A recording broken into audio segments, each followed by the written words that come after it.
Hello and welcome to Herman Hits the Road. I'm Ads. And this is Zoe. And in this video we're going to be taking a look at top 5 tips on motorhoming on a budget.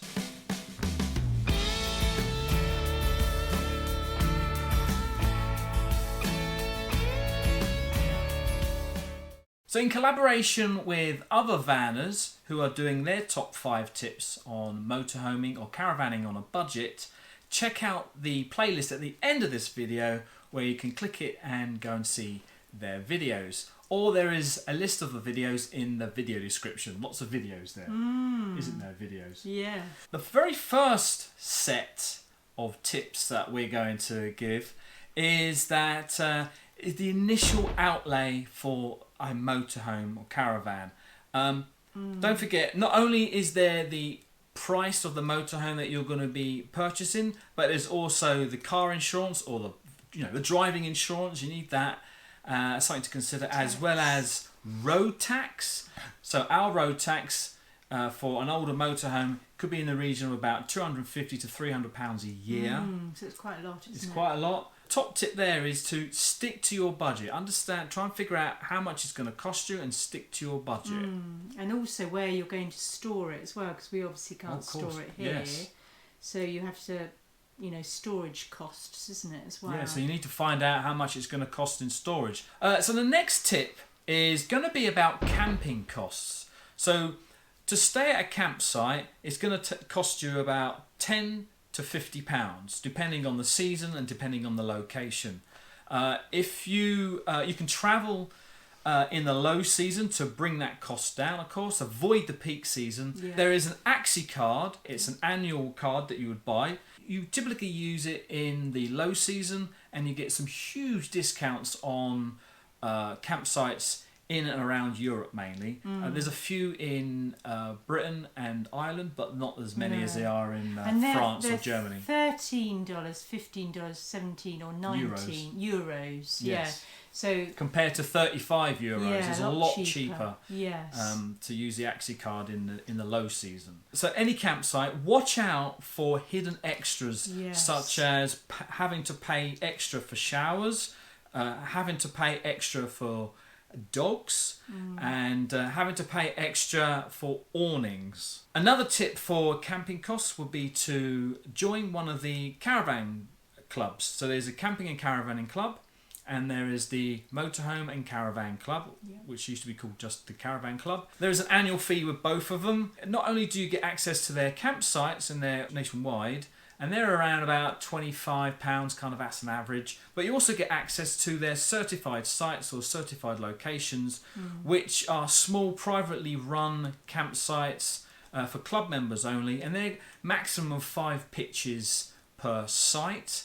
And we like those, don't we? Some good ones, some basic ones. They don't have the facilities, some of them, do they? But then we're not bothered about that, are no, we? They average about £15, and we've been to one which only had a field and a tap, and that was £4 a night. So they range in different prices, but they're generally a lot cheaper than a normal campsite. And also joining either of these clubs, as a member, you get discount on ferry bookings, travel insurance, as well as car insurance, and you get discounts on some retail outlets. So lots of bargains to be picked up when you join one of the clubs. And if you don't feel like that you want to stay at campsites, you want to go on the real cheap, then you can always buy the Britstop annual. It's about £30, and they have over 1,000 places that you can stay overnight for free. They are not campsites, mind. They have some facilities like a tap. Yes. And they're mainly pub car parks or farms. And even though you can go and buy their food or buy their products or whatever, their wine and whatnot, if it was a vineyard, you're not obliged to. You just need to show your membership, which is the book itself, and you can pitch up for nothing. But it's not a campsite. You can only stay one night. Yes. So away from the camping costs, there are a few other tips that we want to give you, including Now, the chemical toilet, you get a little bottle of blue or green liquid. That can be quite expensive, about £25, depending on what product you buy. But we've heard of people using white vinegar or dishwashing tablets that you can get from a mega cheap supermarket. Just buy a huge box or bag of them, and just for a few pounds, just drop one of them in there. See, the fluid itself, when you buy the fluid, all it really does is stop the smell. So, you know, really matter. It doesn't really matter what you put in there. You don't have to put anything in there. But that's a good tip. White vinegar or dishwashing tablets, rather than using the liquid or the little sachets that they give. The sachets are really expensive. So there's that.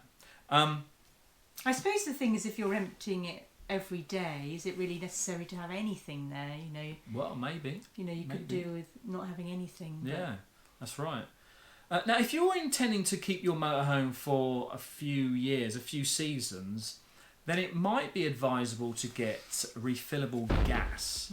So if you buy flow gas or cala gas, butane you can use in the winter as well as the summer, then there you're talking about each fill-up bottle from empty is about between £30 and £40. But if you get refillable gas such as Gaslow and Gassit, then you could be making a savings in the long run. A kit from Gaslow is £179. Over about 6 fill-ups, you'll be able to get your money back. It does last for a while. It does last for about a year, or how we use it. Yes. But how we use it, now you see, leads us on to the next tip. Now, our heating is gas.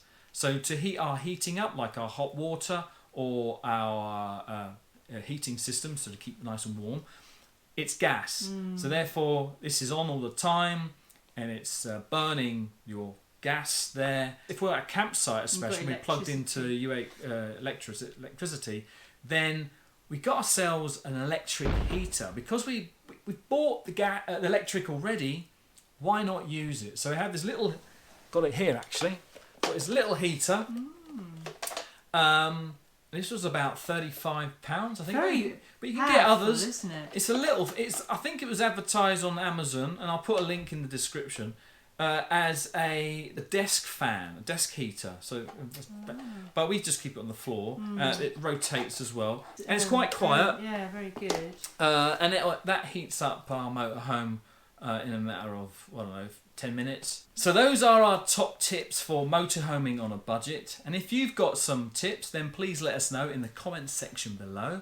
Or maybe you think that our tips aren't good enough and we can improve on them, then let us know in the comments section. We'll be very pleased to hear from you. If you would like to see the other videos in this collaboration, then check out this playlist here. But in the meantime, if you like this video, please do give it a thumbs up. And if you feel like you should subscribe, then please click that subscribe button, and don't forget to ring that notification bell so you can see when we release another video. Until next time, say goodbye, Zoe. Goodbye, Zoe.